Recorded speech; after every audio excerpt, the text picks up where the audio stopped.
भगवान शिव कहते हैं, हे देवी, एक समय की बात है, एक राजा था जो बड़ा ही प्रतापी और भविष्य में होने वाली घटनाओं के प्रति बड़ा ही जागरूक रहता था। उस राजा ने अपने राज्य में घोषणा करवा रखी थी कि यदि कोई भी व्यक्ति मेरे राज दरबार में आकर किसी भी तरह की भविष्यवाणी करता है और उसकी भविष्यवाणी सत्य होती है तो उसे बहुत सारा धन इनाम में दिया जाएगा।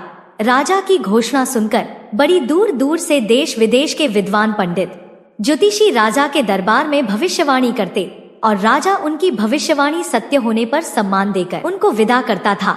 उसी राज्य में एक गरीब ब्राह्मण था जिसे किसी तरह से 2 वक्त की रोटी नसीब होती थी।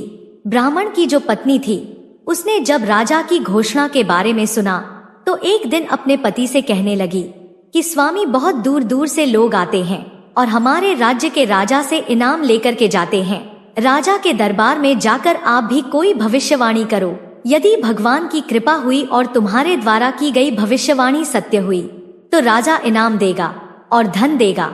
हमारे दुख के दिन दूर हो जाएंगे और जीने का सहारा मिल जाएगा। यह सारी गरीबी मिट जाएगी। उस ब्राह्मणी की बात को सुनकर वह ब्राह्मण कहने लगा, हे भाग्यवान, राजा के दरबार में जो भी लोग जाते हैं वह बड़े ही विद्वान होते हैं, ज्योतिष के बड़े बड़े जानकार होते हैं।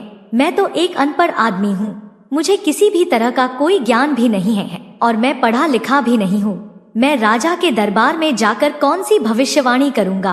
ब्राह्मणी कहने लगी कि स्वामी, कर्म करना मनुष्य का धर्म होता है और मनुष्य के हाथ में सिर्फ कर्म ही है। उसका फल उचित मिलेगा या अनुचित यह तो विधाता पर निर्भर करता है। यह तो विधाता के हाथों में है कि वह कैसा परिणाम देगा। परिणाम की चिंता करके पुरुषार्थ ही नहीं करोगे तो उसका फल कैसे प्राप्त होगा। इसलिए तुम एक बार राजा के दरबार में जाओ और पुरुषार्थ तो करो। जो भी व्यक्ति पुरुषार्थ करता है, कर्म करता है, उसका कभी भी बुरा नहीं होता है। ब्राह्मणी की बात सुनकर राजा के दरबार में जाने के लिए ब्राह्मण अपने घर से निकल पड़ा। राजा का राजमहल उस ब्राह्मण के घर से बहुत ही दूर था। चलते चलते वह ब्राह्मण काफी थक चुका था, इसलिए वह एक घने पेड़ की छाया में जाकर आराम करने लगा। वहीं एक इच्छाधारी साधु था जो अनेक तरह के रूप बना सकता था। उस समय वह साधु सर्प के भेष में उसे ब्राह्मण के सामने आ गया। अपने सामने एक सर्प को देखकर वह ब्राह्मण डर के मारे कांपने लगा।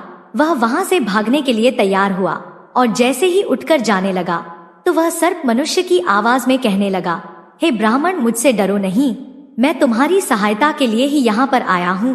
मैं जानता हूँ कि तुम बहुत ही गरीब हो। तुम राजा के दरबार में इनाम पाने के लिए जा रहे हो, लेकिन वहां जाकर के तुम क्या कहोगे, कौन सी भविष्यवाणी करोगे। वह गरीब ब्राह्मण कहने लगा, हे सर्प देवता, मैं नहीं जानता कि मैं राजा के दरबार में जाकर के क्या कहूँगा। मैं तो केवल पत्नी की जिद के आगे विवश होकर के घर से चलाया। मैं तो यही सोच सोच के व्याकुल हो रहा हूँ कि मेरे द्वारा कही गई बातें असत्य साबित हुई तो राजा मुझे मृत्यु दंड दे देगा। तब वह सर्प कहता है, हे ब्राह्मण, मैं तुम्हें बताता हूँ कि राजा के दरबार में पहुँच करके तुम्हें कौन सी भविष्यवाणी करनी है। जब तुम राजा के दरबार में जाओ तो वहाँ कहना कि हे राजन, इस बार आपके राज्य में भयंकर अग्निकांड होगा और अग्निकांड के बचाव से पहले ही यदि उपाय कर लिया जाए तो राज्य में किसी प्रकार का कोई नुकसान नहीं होगा। सर्प बने हुए साधु की बात को सुनकर वह ब्राह्मण राजा के दरबार में पहुंचा और सर्प के द्वारा बताई हुई भविष्यवाणी को कर दिया। ब्राह्मण के द्वारा की गई भविष्यवाणी सुनकर उस राज्य का राजा आग से बचाव के सारे उपाय करने लगा। छोटे छोटे तालाब खुदवाए और उसमें पानी भरवा दिया, आदमियों को तैनात कर दिया। कुछ दिन के बाद जब भयंकर अग्निकांड हुआ तो राजा के द्वारा किए गए सारे प्रबंध के कारण उस अग्निकांड से राज्य में किसी भी तरह का कोई नुकसान नहीं हुआ। राजा उस ब्राह्मण की भविष्यवाणी से बहुत प्रसन्न हुआ और ब्राह्मण को बुला करके बहुत सारा धन देता है और सम्मान करता है। ब्राह्मण जब राजा के दरबार से विदा होने लगता है तो राजा कहता है कि हे मित्र, यदि मेरे लायक कोई और सेवा हो तो उसे भी बताइए। ब्राह्मण अपने मन में सोचने लगा, राजा मुझे इतना बड़ा सम्मान दे रहा है और इतना धन दे रहा है, यदि राजा को पता चल गया कि यह भविष्यवाणी मेरी नहीं है, किसी और की है, तो राजा मुझे मृत्यु दंड देगा। यदि मैं उस सर्प को मार डालूं तो कभी भी राजा को जो सच बात है उसका पता नहीं चल पाएगा। उस ब्राह्मण के मन में पाप पैदा हो गया। जिसने उसका भला किया था उसी के साथ बुरा करने के लिए चल पड़ा। राजा की बात को सुनकर ब्राह्मण ने कहा, हे राजन, यदि आप हमसे प्रसन्न हैं और मेरी किसी तरह की और सेवा करना चाहते हैं तो अपने कुछ आदमियों को सूखी लकड़ियों के साथ भेज दीजिए। फिर राजा ने ब्राह्मण के साथ अपने कुछ आदमियों को सूखी लकड़ियों के गठन लेकर के भेज दिया। कुछ दूर चलते चलते जब वह गरीब ब्राह्मण उस पेड़ के नीचे पहुंचा जहां पर उस सर्प मिला था, वहां एक बिल के ऊपर सारी लकड़ियां जला दी और अपने घर आ गया। राजा के द्वारा मिला हुआ जितना भी धन था वह सब अपनी पत्नी के हाथों में दे दिया।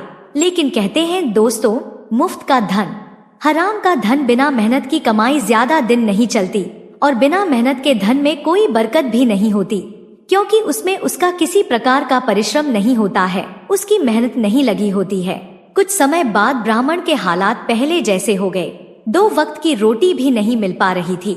फिर एक दिन उस ब्राह्मणी ने फिर अपने पति से कहा कि हे स्वामी, अब की बार आप राजा के दरबार में फिर से जाइए और दोबारा कोई भविष्यवाणी कर दीजिए। हो सकता है इस बार भी आपकी भविष्यवाणी सत्य हो। लेकिन वह ब्राह्मण जानता था कि उसने खुद अपनी भविष्यवाणी नहीं की थी। उसे तो एक शर्त ने बताया था कि राजा के दरबार में उसे क्या कहना है, लेकिन वह पापी तो उसे मार करके आया था। पत्नी की बात को सुनकर वह मन ही मन में सोचने लगा कि अब की बार मैं कौन सी भविष्यवाणी करूंगा और मुझे कौन बताएगा कि राजा के दरबार में क्या कहना है। वह ब्राह्मण फिर से राजा के दरबार की तरफ चल पड़ा। चलते चलते रास्ते में वह उसी पेड़ के नीचे बैठ करके विश्राम करने लगा। तभी वह देखता है कि वही सर्प उसके सामने फिर से आ गया और सांप को देखकर वह ब्राह्मण कांपने लगा। सोचने लगा, अरे मैंने तो इसे जला दिया था, लगता है यह बच गया। वह उठ करके वहां से भागने ही वाला था। इतने में वह सर्प बना हुआ इच्छाधारी साधु कहने लगा, तुम मुझसे डरो नहीं, मैं तुम्हारा अहित नहीं करूंगा। तुमने जो किया उसके लिए मैंने तुम्हें माफ किया, लेकिन अब इस बार तुम कहाँ जा रहे हो? वह ब्राह्मण कहने लगा कि जो भी धन राजा के द्वारा मुझे मिला था वह सब कुछ समाप्त हो चुका है। उस ब्राह्मण की बात को सुनकर के इच्छाधारी साधु, जो इस समय सर्प के भेष में था, कहने लगा कि अब की बार जब तुम राजा के दरबार में जाओ तो यह भविष्यवाणी कर देना कि इस बार बहुत ही भयंकर बरसात होगी और बाढ़ आएगी।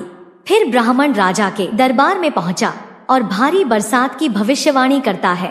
राजा ब्राह्मण की भविष्यवाणी सुनकर राज्य में जगह जगह बांध बनवाता है। फिर कुछ दिनों बाद भारी बरसात हुई और भयंकर बाढ़ आ गई, लेकिन राजा ने पहले ही प्रबंध कर दिया था।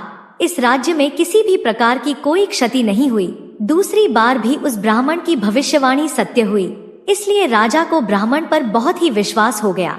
वह ब्राह्मण को बहुत सारा धन देकर वहां से विदा करने लगा और जब ब्राह्मण चलने लगा तो राजा ने कहा, हे ब्राह्मण, इसके सिवाय और क्या सेवा चाहिए? फिर ब्राह्मण सोचने लगा, यदि राजा ने इस बात का पता लगा लिया कि जितनी भी भविष्यवाणी मैंने की है यह सब मेरी नहीं है, यह तो एक सर्प की है, तो राजा मुझे मृत्यु के मुख में पहुंचा देगा। फिर ब्राह्मण राजा से कहता है, हे राजन, आप मेरे साथ कुछ आदमियों को बड़े बड़े पानी से भरे बर्तनों के साथ भेज दीजिए। फिर राजा ने कुछ आदमियों को पानी के बर्तनों के साथ ब्राह्मण के साथ भेज दिया।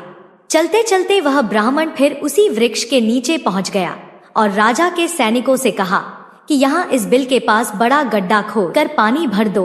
उसके साथ आए हुए जो आदमी थे उन्होंने एक बड़ा सा गड्ढा खोदा और उसमें पानी भर दिया। वह ब्राह्मण सोचने लगा कि अब की बार तो पक्का इस पानी के कारण वह सर्प मर गया होगा, लेकिन वह इच्छाधारी साधु था। वह रूप बदल करके कहीं दूसरी जगह निकल गया और ब्राह्मण भी अपने घर की ओर चल दिया। राजा से जो भी इनाम और धन मिला वो अपनी पत्नी को देता है, लेकिन कुछ महीनों के बाद उस ब्राह्मण का सारा धन समाप्त हो गया। फिर से वह गरीबी की कगार पर पहुंच गया।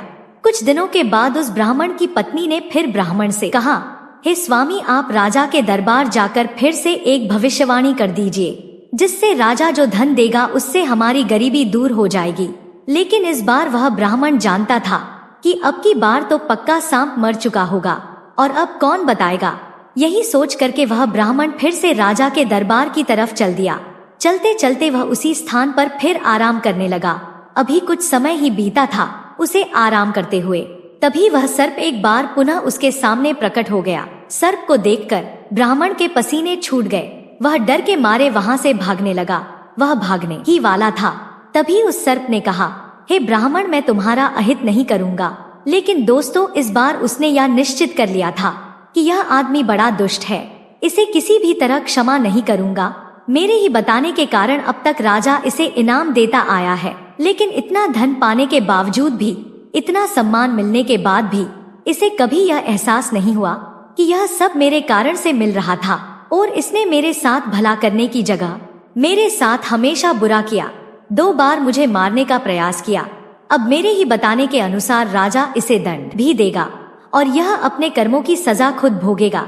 फिर वह ब्राह्मण से कहता है, हे ब्राह्मण, तुम इस बार जब तुम राजा के दरबार में जाओ तो यह कहना कि तुम्हारे राज्य में बहुत भयंकर सूखा पड़ने वाला है। फिर राजा के दरबार में वह ब्राह्मण पहुंचता है और ब्राह्मण ने वही भविष्यवाणी कर दी जो उसे सर्प ने बताई थी कि इस बार तुम्हारे राज्य में बहुत ही भयंकर सूखा पड़ेगा, महीनों तक बरसात नहीं होगी।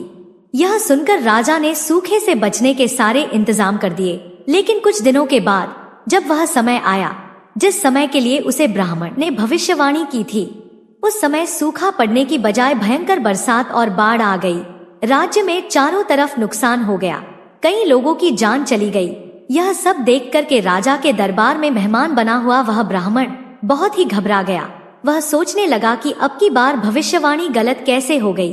राजा ने अपने राज्य की हालत को देखकर उस ब्राह्मण को मृत्युदंड दे दिया। उसे अपनी करनी का फल मिल चुका था।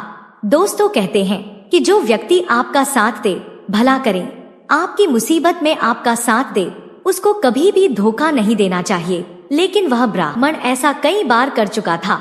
धोखा देने के कारण ही ब्राह्मण को अब मृत्यु के मुख में जाना पड़ा।